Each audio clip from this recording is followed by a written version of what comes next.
Welcome to DTV news. Palnadu జిల్లా Chilakaluripet metro Uday news channel brochure లోగోను మాజీ మంత్రి శాసనసభ్యులు ప్రతిపాటి పుల్లారావు వారి నివాస గృహంలో శనివారం ఆవిష్కరణ చేశారు. ఈ సందర్భంగా ప్రతిపాటి మాట్లాడుతూ ఎప్పటికప్పుడు నిష్పక్షపాతంగా ప్రజల గొంతుకను వినిపించే విధంగా మెట్రో ఉదయ్ న్యూస్ ఛానల్ ఉండాలని వారు ఆకాంక్షించారు.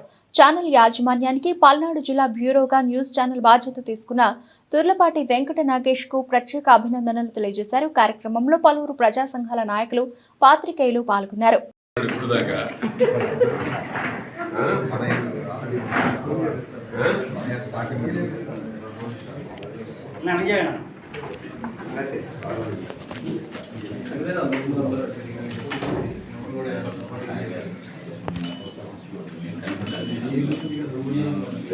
మెట్రో ఉదయం న్యూస్ అండ్ ఎంటర్టైన్మెంట్ ఛానల్ ప్రజల ముందుకు వస్తున్నందుకు శుభాకాంక్షలు తెలియజేస్తూ మేనేజ్మెంట్ వారికి చిలకలూరుపేటకి తీసుకున్నటువంటి నగేష్ యొక్క బ్యూరోగా తీసుకున్న నగేష్ గారికి మంచి వార్తలు, మంచి వాస్తవాలను ప్రజల ముందుకు ఉంచాలని, ఏదైతే న్యూస్ ఛానల్ ముందుకు వస్తుందో entertainment channel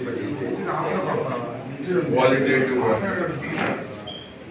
block mailing work కాకుండా క్వాలిటేటివ్ వార్తలు ప్రజల ముందు ఉంచాలని ఆశిస్తూ ఛానల్ వారి మేనేజ్మెంట్కి, దాంట్లో సిబ్బందికి అందరికీ శుభాకాంక్షలు తెలియజేస్తున్నాను.